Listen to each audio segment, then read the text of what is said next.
Hello friends, स्वागत है आप सभी लोगों का हमारे चैनल को स्टडी में। मैं इकबाल बेस्ट। इस वीडियो के माध्यम से दोस्तों आपके यहाँ पर कराऊंगा आर्मी टेक्निकल और एनए के लिए दोस्तों भौतिक विज्ञान के अर्थात फिजिक्स के महत्वपूर्ण क्वेश्चन। ये दोस्तों आपका पार्ट नंबर 10 है। इसके पहले आपको 9 पार्ट कराए जा चुके हैं जहाँ पर आपको महत्वपूर्ण क्वेश्चन बताए हैं दोस्तों। तो यहाँ पर आपको 10 वाले पार्ट में भी बहुत ही महत्वपूर्ण क्वेश्चन बताए जाएंगे जो आपके बार बार पूछे जाते हैं। तो आप सारे पार्टों को दोस्तों लगातार देखते रहिएगा और यदि आपको कोई क्वेश्चन होता है आप जरूर कमेंट कीजिएगा। तो देखिए पहला क्वेश्चन दिखता है दोस्तों आपको, the sudden fall of atmospheric pressure indicate, अर्थात आपको बताना है वायुमंडलीय दाब में अचानक कमी क्या दर्शाती है। दोस्तों यहाँ पर देखिए जो आपका एटमॉस्फेरिक प्रेशर होता है इसमें दोस्तों अचानक कमी आती है तो आपको क्या दिखा देता है, काहे का सिंबल होता है। ये दोस्तों आपके यहाँ पर होता है तूफान का, या फिर आप कहें आंधी का, या फिर आप कहें दोस्तों चक्रवात का, या फिर आप इसको कहते हैं स्टॉर्म। तो यहाँ पर देखिए आपका ऑप्शन नंबर बी में दिखता है स्टॉर्म। तो आपका आंधी, तूफान या फिर आपका स्टॉर्म आपका सही हो जाएगा। इसको दोस्तों आप समझने के लिए देखिए आप एक वाहन को देखते हैं। जब कोई वाहन गुजरता है दोस्तों तो वहाँ पर क्या होता है, वहाँ पर आपका एम्प्टी स्पेस क्रिएट होता है, अर्थात वहाँ पर खाली स्थान बन जाता है दोस्तों। और खाली स्थान को भरने के लिए चारों तरफ से जो एयर होती है, जो हवा होती है दोस्तों भाग के आती है और उसी के कारण आपको क्या दिखता है, यहाँ पर आपको तूफान या फिर तेज हवा दिखती है। तो आप कह सकते हैं दोस्तों जो एयर होती है वो आपकी हाई प्रेशर से दोस्तों लो प्रेशर की ओर दौड़ती है, अर्थात उच्च दाब से दोस्तों निम्न दाब की ओर बढ़ती है। इसीलिए दोस्तों वहां पर आंधी आती है। अगला क्वेश्चन देखिए दोस्तों, an oil drop spread over water because, अर्थात आपको बताना है एक तेल की बूंद पानी के ऊपर फैल जाती है क्यों। दोस्तों यहाँ पर देखिए ये थोड़ा सा क्वेश्चन अधूरा है, यहाँ पर होना चाहिए था आपका जो ऑयल है दोस्तों, ऑयल ड्रॉप है वो आपकी कोल्ड वाटर में, अर्थात जो ठंडा पानी होता है उसमें दोस्तों क्या करती है, स्प्रेड करती है, अर्थात उसमें फैल जाती है।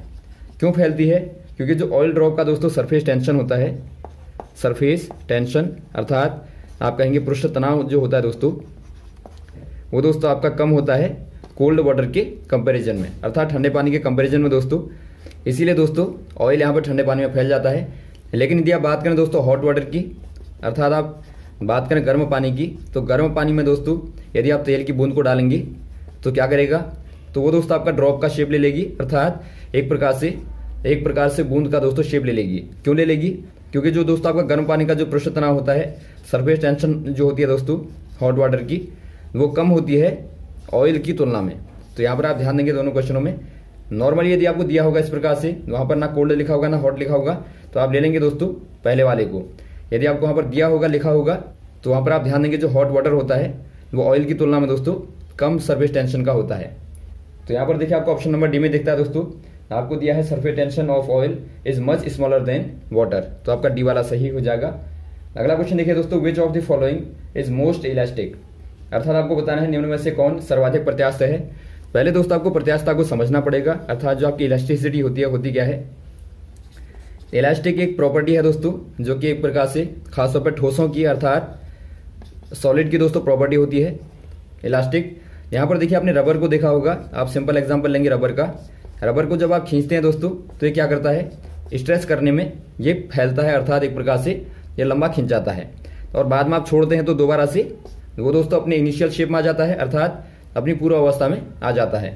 तो इसी को दोस्तों आप क्या कहते हैं, इलास्टिसिटी कहते हैं, अर्थात प्रत्यास्थता कहते हैं। अब यहाँ पर देखिए आपको पूछा गया कि सर्वाधिक प्रत्यास्थ कौन होगा।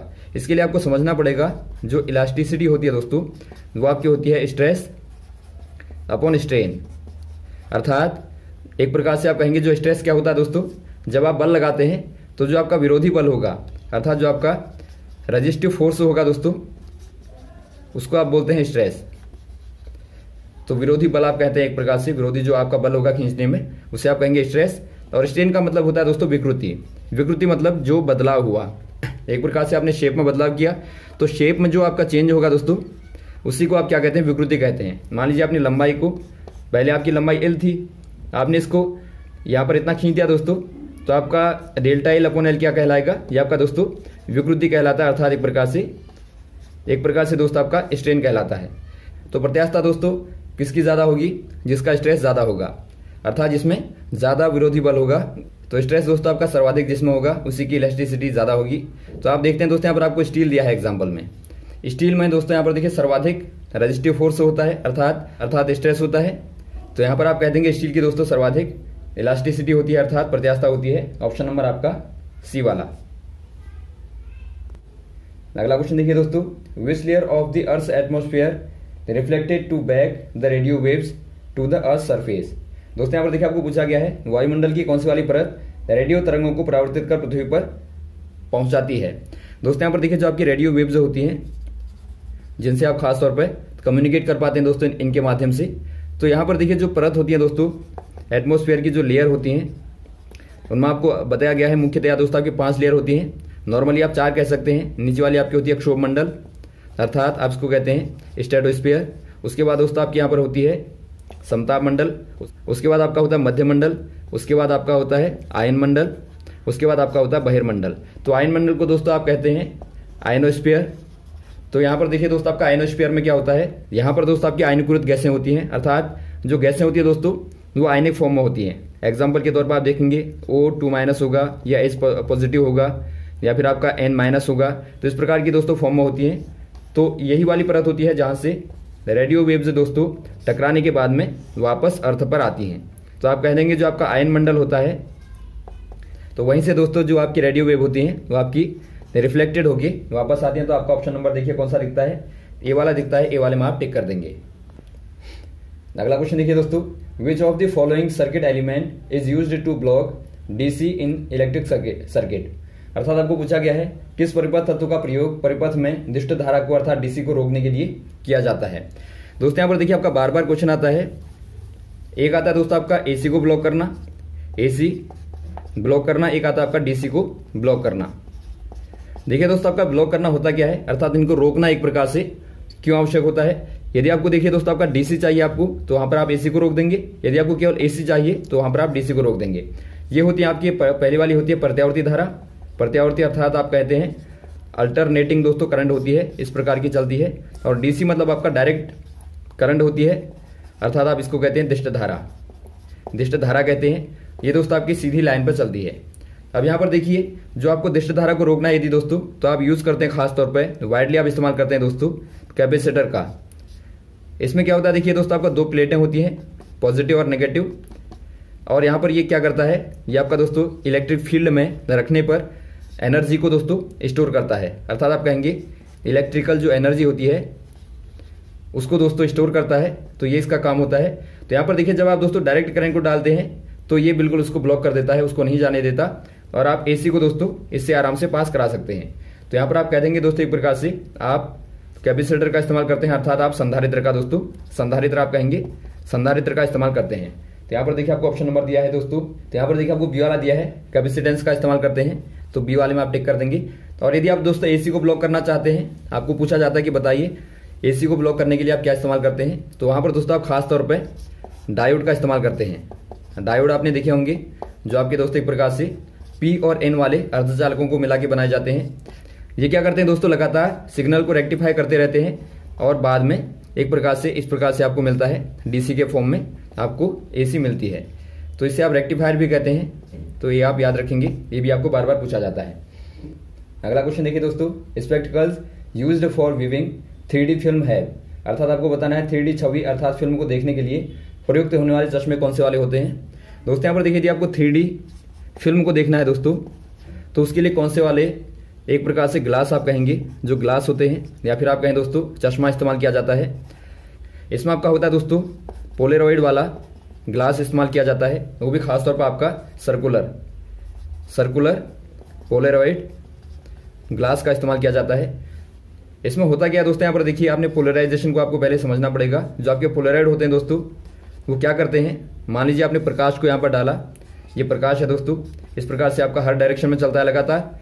जब आप दोस्तों यहाँ पर एक पोलराइड को रख देंगे बीच में तो ये क्या करता है, केवल परपेंडिकुलर वाले जो लाइट होती है दोस्तों उसी को जाने देता है और सारी लाइट को दोस्तों ब्लॉक कर देगा।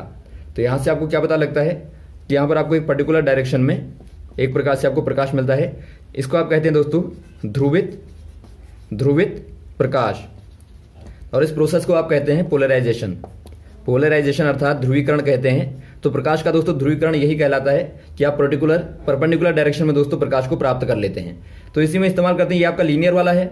अब दोस्तों आप सर्कुलर वाला इस्तेमाल करेंगे तो वहां पर आपको क्या होता है, तो वहां पर दोस्तों आपका इस प्रकार से एक पर्टिकुलर डायरेक्शन में आपको इमेज मिलती है, तो आप कह देंगे दोस्तों यहाँ पर आप कौन सा वाला इस्तेमाल करेंगे, आप दोस्तों पोलराइड का इस्तेमाल करते हैं, वो भी आपका सर्कुलर वाला।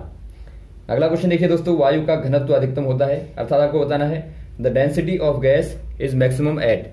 दोस्तों यहाँ पर देखिए जो आपकी गैस होती है उसकी यदि आपको मैक्सिमम डेंसिटी प्राप्त करनी है, अर्थात सर्वाधिक घनत्व यदि आपको प्राप्त करना है, घनत्व अर्थात डेंसिटी, तो उसके लिए आप क्या करेंगे दोस्तों, उसके लिए आपको लो टेम्परेचर करना पड़ेगा, अर्थात आपको निम्न तापमान करना पड़ेगा, और दोस्तों आपको हाई प्रेशर करना पड़ेगा, अर्थात आपको उच्चतम दाब करना पड़ेगा। तो निम्न ताप उच्च दाब पे दोस्तों जो गैसें होती हैं उनका सर्वाधिक घनत्व होता है, सर्वाधिक दोस्तों मैक्सिमम डेंसिटी होती है। तो ये आप याद रखेंगे। जो आपके सिलेंडर होते हैं दोस्तों उनमें भी क्या होता है, उनमें जब गैस भरी जाती है तो वहां पर लो टेम्परेचर और हाई प्रेशर इस्तेमाल किया जाता है। तो यहाँ पर आपका हो जाएगा ऑप्शन नंबर बी वाला। अगला क्वेश्चन देखिए दोस्तों, ठंडे देशों में पाइपलाइनें ठंडे के मौसम में टूट जाती हैं क्यों, अर्थात आपको बताना है pipelines in cold countries often burst in winter because. दोस्तों यहाँ पर देखिए जो आपके ठंडे देश होते हैं, ठंडे इलाके होते हैं, वहां पर क्या होता है, जो पाइप होते हैं दोस्तों, मान लीजिए आपका ये पाइप है, इसके अंदर वाटर है अर्थात पानी है। तो ठंडे देशों में क्या होता है, ठंडे में क्या होता है दोस्तों, पानी के साथ में पानी जमता है अर्थात फ्रीजिंग होती है। तो जमने से क्या होगा, पानी बर्फ में बदलेगा अर्थात आइस में कन्वर्ट होगा। और आप जानते हैं दोस्तों पानी की तुलना में जो आइस होता है अर्थात बर्फ होती है उसका वॉल्यूम ज्यादा होता है, ग्रेटर होता है। आप ध्यान देंगे दोस्तों, माना आपके पास में इतना पानी था, तो जब ये बर्फ बनेगा दोस्तों ये इतना बड़ा शेप ले लेगा, तो इतना बड़ा शेप ले लेगा अर्थात वॉल्यूम ज्यादा हो गया। तो अब यहाँ पर देखिए दोस्तों आपका पानी यहाँ पर है, तो ये क्या करेगा, जब जमेगा तो ये फैलेगा अर्थात ये आपका एक्सपेंशन करेगा, और एक्सपेंशन होने के कारण दोस्तों अर्थात विस्तार होने के कारण पाइप को फाड़ देगा अर्थात पाइप को तोड़ देगा।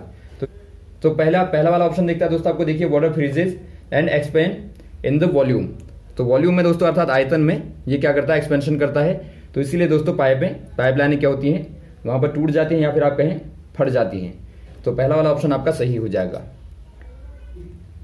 अगला क्वेश्चन देखिए दोस्तों, why is the difficult to breathe at higher altitude, अर्थात आपको बताना है अधिकतम ऊंचाई पर श्वास लेना कठिन क्यों होता है। यदि आप ऊंचाई बढ़ाएंगे दोस्तों, आपको मालूम है जितनी आप ऊंचाई बढ़ाएंगे जो एयर का प्रेशर है, अर्थात आप कह सकते हैं जो आपका एटमॉस्फेरिक प्रेशर है दोस्तों, अर्थात वायुमंडलीय जो दाब है वो लगातार कम होता रहेगा, डिक्रीज होता रहेगा। क्यों होता रहेगा दोस्तों, क्योंकि जब आप ऊपर को जाते हैं तो वहां पर वायु की मात्रा कम होती रहती है, अर्थात जो क्वांटिटी होती है दोस्तों एयर की वो लगातार कम होती रहती है। क्यों कम होती रहती है, क्योंकि ऊपर को दोस्तों जो ग्रेविटेशनल फोर्स होता है, ग्रेविटेशनल फोर्स जो होता है, एक प्रकार से आप कहें ग्रेविटी जो होती है दोस्तों, वो लगातार डिक्रीज होती रहती है, कम होती रहती है। तो आप जानते हैं जो आपका अर्थ में एटमॉस्फेयर होता है दोस्तों, उसका रीजन क्या होता है, ग्रेविटी होती है। क्योंकि गुरुत्वाकर्षण के कारण ही जो हवाएं होती हैं दोस्तों वो आपके इर्द गिर्द टिकी रहती हैं, जैसे ही कम होगा तो लगातार भागती रहेंगी। तो इसीलिए आपका ऊपर को जाने में वायु का मान कम होगा, वायु की क्वांटिटी कम होगी दोस्तों, और कम होगी तो वहां पर आपको ब्रीदिंग में ज्यादा प्रॉब्लम होगी। तो यहाँ पर आपका हो जाएगा दोस्तों पहला वाला दिखता है आपका due to low air pressure, अर्थात वायु के कम दबाव के कारण। अगला क्वेश्चन देखिए दोस्तों, the strongest force in nature, अर्थात आपको बताना प्रकृति में सबसे मजबूत बल कौन सा वाला है। दोस्तों यहाँ पर देखिए आपका मेनली जो नेचुरल फोर्सेस होते हैं दोस्तों, जिनको आप फंडामेंटल फोर्सेस भी कहते हैं, अर्थात एक प्रकार से आप कहेंगे जो आपके मूल बल होते हैं, वो दोस्तों आपके 4 प्रकार के होते हैं मेनली, जिनमें आपका होता है इलेक्ट्रिकल हो गया, मैग्नेटिक हो गया, और आपका ग्रेविटेशनल हो गया, और हो गया दोस्तों आपका न्यूक्लियर। इनमें देखिए दोस्तों आपका जो आपका न्यूक्लियर वाला है, अर्थात जो आपका नाभिकीय बल है, ये नाभिकीय बल हो गया, ये गुरुत्वीय बल हो गया, और ये आपका चुंबकीय बल हो गया, और ये दोस्तों वैद्युत बल हो गया। तो इनमें दोस्तों आपका सर्वाधिक जो स्ट्रांग होता है वो आपका न्यूक्लियर फोर्स होता है, अर्थात नाभिकीय बल होता है, जो कि दोस्तों एक प्रकार से आपका नाभिक में होता है, जिसके कारण दोस्तों एक प्रकार से नाभिक का निर्माण होता है, वही वाला फोर्स होता है। तो वो आपका सर्वाधिक स्ट्रांग होता है। उसके बाद में होता है दोस्तों आपका इलेक्ट्रिकल कह सकते हैं आप, फिर मैग्नेटिक कह सकते हैं, फिर आपका दोस्तों जो आपका वीक होता है, सबसे कमजोर होता है दोस्तों, तो वो दोस्तों आपका यहाँ पर होता है गुरुत्वीय बल अर्थात ग्रेविटेशनल फोर्स।